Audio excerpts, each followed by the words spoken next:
Welcome to the Getting Through Today podcast. I'm Brita. Come along with me as I share my story of the ups and downs through chronic illness and depression, all while being a mother of 5. I know healing is possible, and through every phase there is beauty, even if we don't always see it at the time. I know what it feels like to just get through one day at a time. Let's get started.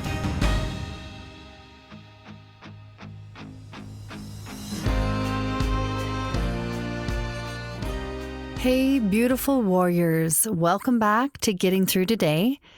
You know, I always like to keep things real here, and this past week has been another roller coaster. One of those pain and progress kind of weeks. And honestly, that's just life. Since it's February, there's so much to talk about love and connection, but I also want to talk about the kind of love that doesn't always come easy. And yes, it's self-love. Because if I've learned anything on this journey, it's that self-love isn't just about doing what feels good. Sometimes it's about doing what's hard. There have been many times along my chronic illness journey where I had to do hard things. I didn't feel good. It was hard to get out of bed. It was hard to eat well. It was hard to take care of myself. It was hard to take care of my family. There was a lot of hard. But I remember a friend I met, a fellow Lyme disease warrior, and one day I was venting to her, and she said, well, I wasn't feeling great. And she said, well, are you eating good? And I was like, well, no. And she said, listen, you're doing so many hard things. You can eat well. I know it's hard, but you're doing all these hard things. And it hit me because we may be doing all these hard things, but where are we putting our energy? Are we really doing things that are going to help us feel better? Or are we just sitting in the hard? Something to think about. This week, I had to get a shot in my thumb joint because of arthritis and bone spurs. I was like, are you kidding me? And it was so painful and so frustrating. But at the same time this week, I also ran 2.5 miles. Well, let's say I jogged 2.5 miles on Monday because I'm getting back on track to running the half marathon that I'm running in June. And that really felt amazing. So how can both things be true? How can I be in pain and still feel strong? And that's kind of what I want to talk about today. Because self-love isn't always about feeling good, but it's about showing up for yourself anyway. So today we're diving into how I handled a painful setback and what it taught me about loving myself through it, getting back into running after a break, and how this reflects self-love in action, the small daily choices that add up when it comes to caring for ourselves, and why healing isn't about getting back to who we used to be. It's about becoming who we are meant to be. So if you're feeling stuck, questioning your worth, or struggling to love where you're at, this one's for you. Let's talk about getting through today. All right, let's start with the hard part, the pain. Honestly, I didn't know what was wrong with my thumb. It was hurting a lot. I couldn't lift things. I couldn't open jars. I felt really silly having to ask for those little simple tasks to be done for me. I went and got an x-ray, and I went to a specialist to check it out. And the x-ray showed that I have arthritis and some bone spurs, and I think that's what it's called. Anyways, it was so painful. And the shot in it was even more painful. but it luckily numbed it for a little bit. And then I think it's feeling a little better today. So I think that was a good choice. But a frustrating thing about this pain in my thumb is it wasn't just the physical pain. It was the mental battle that came with it that I wasn't expecting. Because if I'm honest, there was a time when this kind of thing would have just wrecked me emotionally. I used to feel like my body was betraying me. I used to feel so angry at it. Like, why can't I just be normal? Why can't I feel good? Why can't I just function without constantly having to work around pain? And let's talk about that for a second. Because if you've ever dealt with chronic illness or any kind of long-term health challenge or mental health challenge, you know this feeling.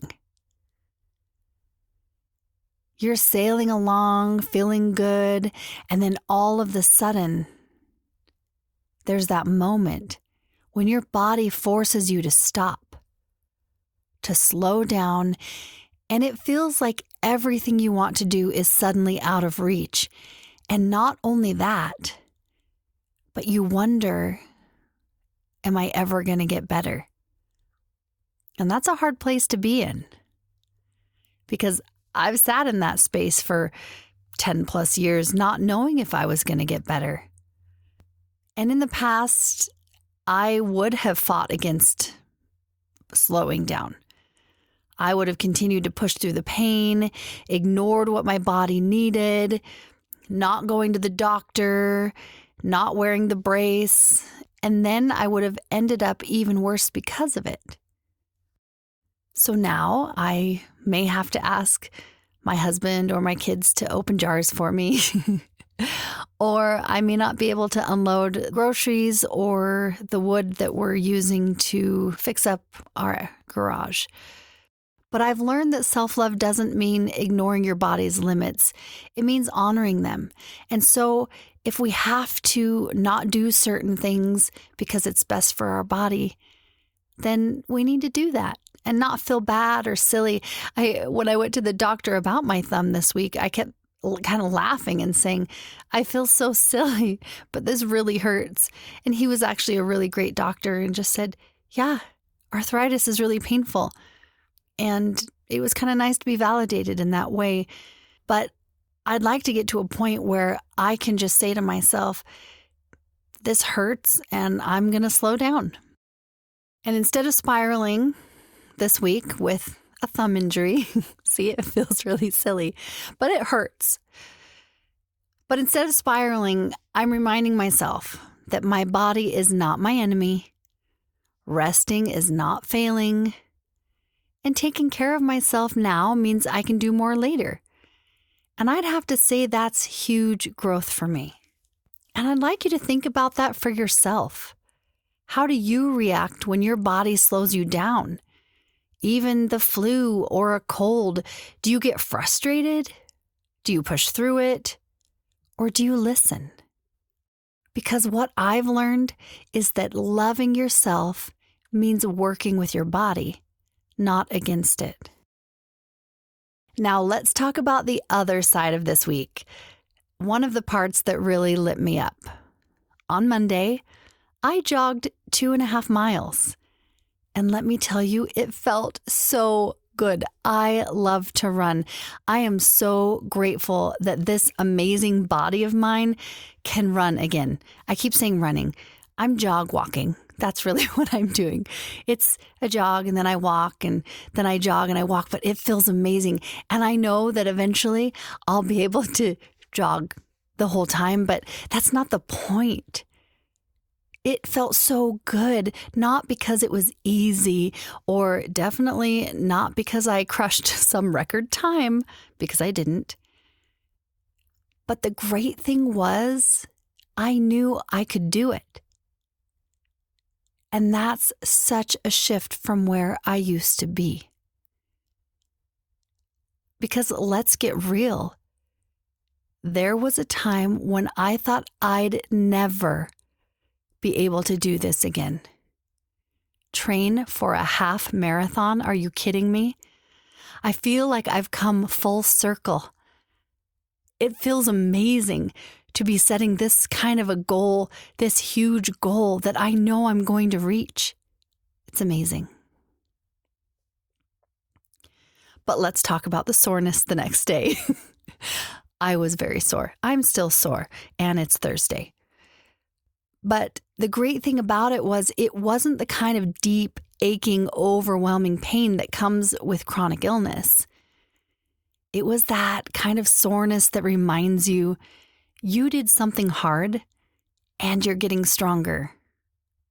And a couple weeks ago, I had to take a break because life happened, my body needed rest, and the old me would have seen that as a failure. But I knew I could just start again.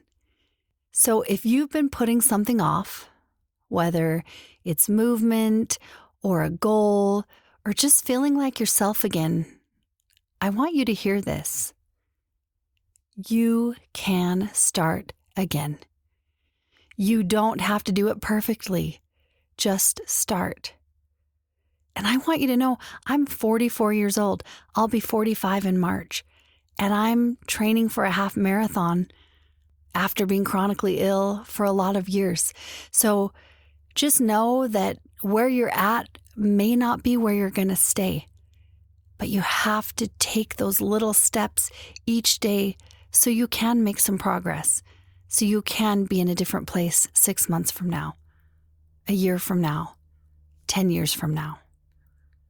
And you can do hard things. You're already doing hard things. Choose your hard. Now, of course, healing isn't just about movement. It's also fueling ourselves the right way. And lately, I've been really enjoying getting back into my green smoothie routine. For years, I made green smoothies. I would make them for my family and make sure they drank them every day and try to make them yummy. But somewhere along the way, I stopped. Like I stopped a lot of things that were good for me. And, I didn't stop because I didn't like them. It was just whether I got busy, life happened, or I just didn't feel like doing it. And I'm sure that happens to all of us. We have good intentions, we start strong, and then maybe we just drift. But here's what I'm learning. Self-care is not about perfection. It can be about noticing when you've drifted and then just gently bring yourself back. It doesn't matter how much time has passed. Just start again. So I started making my smoothies again, and I've noticed a difference, and I've been juicing, and I love it. It's all this healthy stuff. I made a post that said, I love drinking my vegetables, and I really do. I don't want to sit and chew 5 stalks of celery and 2 big carrots. I like drinking them in a smoothie or juice. No, I do like chewing vegetables too, but it's just a nice, easy way to get a lot of nutrition packed in. And it's nice because my family likes them too. And when I make them, they drink them. So it works. And I know this is just one small shift, but we all know that small shifts add up. So here's my challenge for you.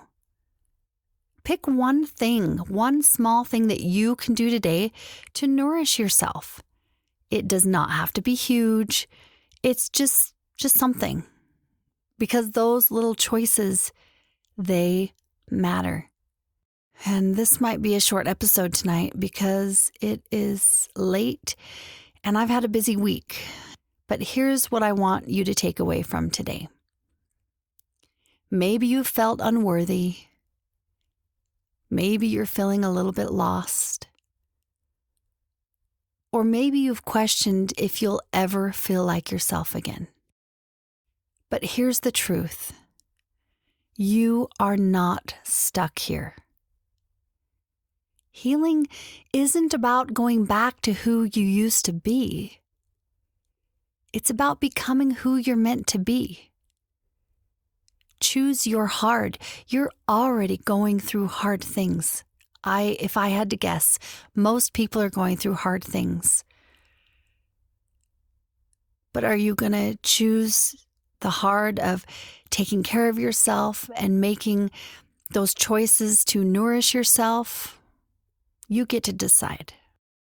But this week, choose one way to love yourself a little bit more. You could move your body, nourish yourself, or even just speak kindness over yourself. Because you are enough. You are worthy. And you will get through today. Thanks for hanging out with me today. And I know you will get through today. See you next time.